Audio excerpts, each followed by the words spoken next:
sa atin lahat mga kapatid. Nandito na naman po si Malo de los Santos para po magbigay ng pag-good vibes. The same time ay pangaral dito kay Daddy Federico. Tawag ko na lang sa kanya ay Daddy.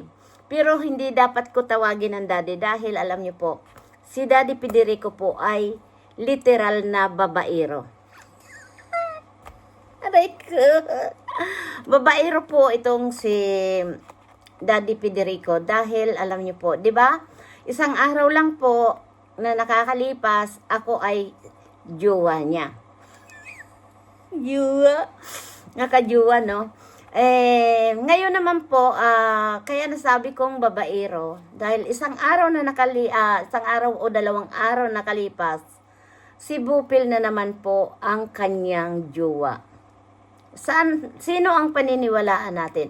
Jowa niya si Malu o de los Santos or si Bupil? O gusto niya lang po kaming pagsabayin? Ano? Ang haba ng hair ni Daddy Federico. Ano?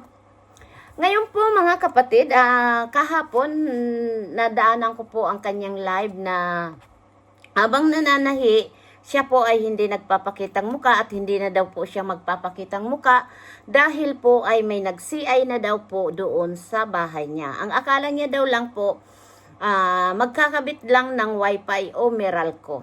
Diba? Grabe si Daddy Federico. Talaga naman, grabe.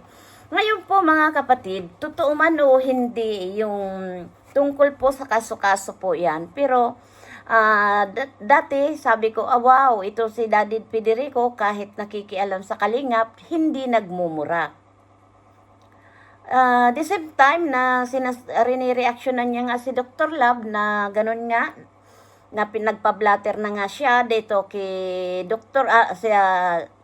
Love dahil nga ay malay mo nga naman, papuntahan siya ng tropa at may mangyari nga naman siya kanyang namatay. O di alam niya kung sino po ang pupuntahan, si Dr. Love. At hindi ito naman po, at mayroon naman po ako talagang napapansin dito ngayon kay Daddy Federico na sabi niya nga ay nag-iingat siya at siya po ay pinagbantaan ni Dr. Love. Alam naman natin si Dr. Love, ang kanyang bibig walang preno po yun. At hindi po yan nag-iisip kung ano po yung sasabihan niya. Yung mga binibitawan niya pong salita, hindi po yan niya iniisip. Sige-sige lang yan. Dahil ang iniisip niya lang po, per views. No? Na maka-revenue siya. Lalo na po, pag cut out na po, yan ay todo-todo na yan hataw. Huwag na tayong magtataka po dito kay Dr. Love. Ano po? Ang masasabi ko lang po dito kay Dr. Love ay iwasan na lang na kung ano-ano ang sasabihin. Dahil tayo dito po, sa totoo lang, madali na tayo pong makasuhan talaga dahil minsan, halimbawa po, pinagbantaan mo si Federico, kukuha lang po na ako dyan na magre-record na lahat ng sasabihin mo, ay tapos iyon ang ibabalik ko sa iyo. Kasi tayo po, halimbawa magkaso man tayo po, ito ang naisa ko natutunan po sa kaso-kaso, no? Kung tayo man po magsampa ng kaso, magsampa na lang na huwag na tayong kuda ng kuda, lalo na dito sa social media dahil dyan po tayo mabubutasan. Dyan sila makakakuha ng pangdepensa sa inyo. Ano? Instead na panalo na kayo, ay matatalo pa rin kayo dahil nabutasan na kayo nakuna na kayo. Dahil yung mga kaso-kaso na alam ko po yan dito sa laging sinasabi, kakasuhan, pero yun po may nagmumonitor na dyan po na kumukuha na panglaban sa inyo. No?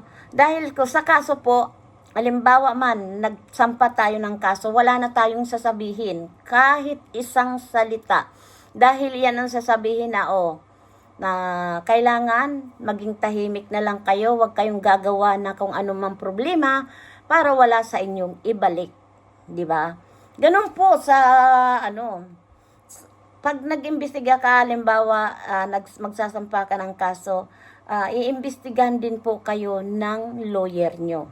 Mayroong kukunang kayo isa-isang statement kung ilang kayong kakaso, 3, halimbawa sila Kuya Bal, yung tatay ni Biancy, o si Dr. Lab, kayo po yan, kukunan ng statement, tapos pag-aaralan po yan. Ngayon po, pag wala pong talagang, tayan, anong tawag doon, yung malakas, hindi po niya accept. Dahil alam ko po yung kaso-kaso na yan, dahil alam nyo naman po ako, matindi yung pinagdaanan ko sa kapatid ko, do. Di ako nahihiya po dahil sinasabi ko lang po ito, ayon sa karanasan, at hindi biro po talaga ang gagastusin nyo dyan. Bagay, iyan naman ay minor na kaso lang yan eh. Minor lang, hindi yan kagaya yung talagang nakapatay ka. Ano? Dahil talaga, napagdaanan ko po yan nung kami ay talagang linungsob sa bakura namin, sa pamamahay namin. Kaya alam ko po ang kaso-kaso, hindi madali na ang kaso yan noon sa kapatid ko.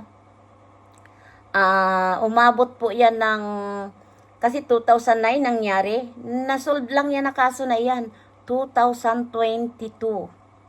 No, nung bago kami umuwi. At ang laki talagang pera po. Diyan ang binitawan ko. Ano? Kaya mahirap po, mahirap. Wag hindi yung madali na basta na lang kaso-kaso. Ano? Hindi madali.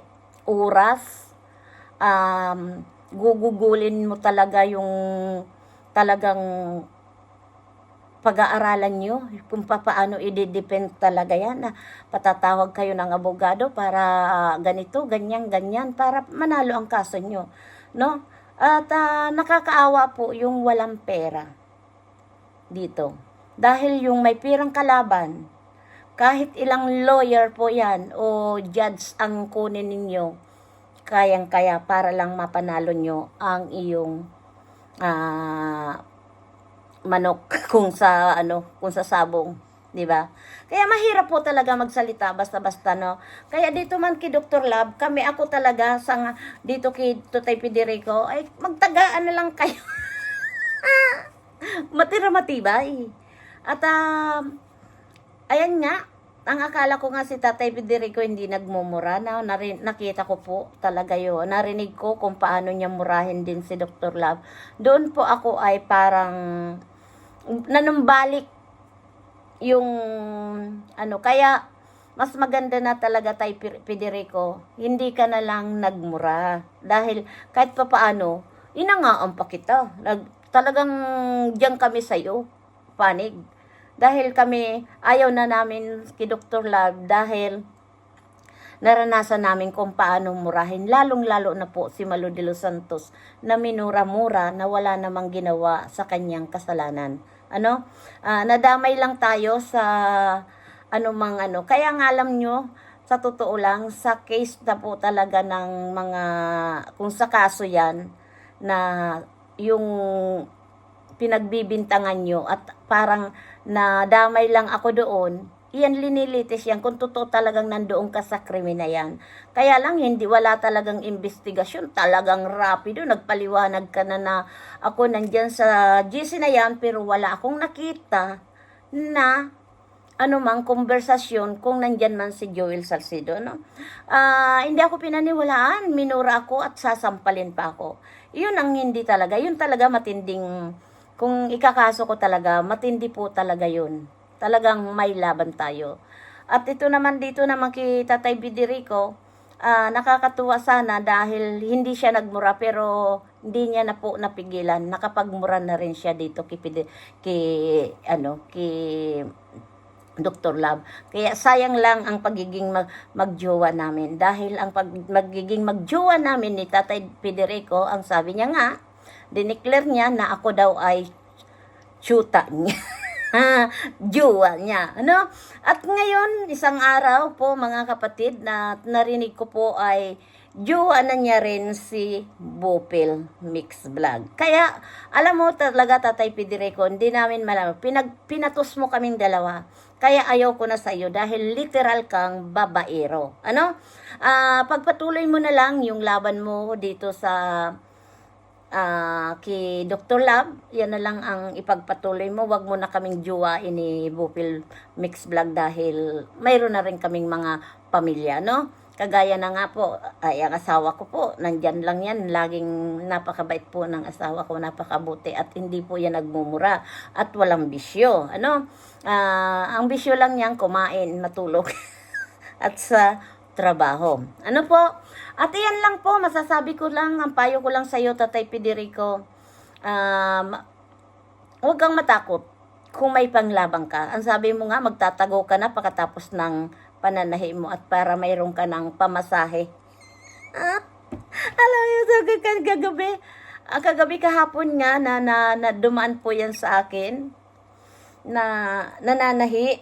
Tatapusin niya lang daw yung pananahi niya at mayroon daw siyang pamasahe pagtatago dahil may nag-CI na daw po sa kanya na ang akala daw nila magkakabit lang ng wifi or Meralco. Mag-iingat, Tatay Federico, pero sa bagay nakapagpa-blatter ka na nga dahil kung ano man may mangyari, si Dr. Love ang dadamputin. Ayan lang mo, mga kapatid, sana po tayo ay bago magsalita, isipin po muna natin na 10 bisis para po wala tayong problema. Ano? Dahil ito po talaga si Dr. Love, ayan ay, basta lang po yan ay makakuda or magkaroon ng views. Hindi niya iniisip talaga kung ano po yung lumalabas sa kanyang bibig. Hindi yan nag-iisip. Basta yan ay dire-diretso po niyang sasabihin, di ba? Kaya, ayan, maraming salamat po sa aking mga viewers na nagmamahal kay Malo de los Santos. Pasensya na po kayo dahil hindi na ako nakakapag-live dahil talagang super busy po ang atin nyo. Yan lang po, yung hindi pa po nakapag-subscribe kay Malo de los Santos, please subscribe po Malo de los Santos po. Thank you so much. At patuloy po tayong magmahala na lang, love na lang. Ano, Tatay Federico, tayo ay peace na, hindi na tayo magjuwa. Dahil ikaw po ay literal na babaero. Ano, Daddy Federico. Maraming salamat po sa inyong lahat. God bless you. Good morning. Bye-bye. We love you.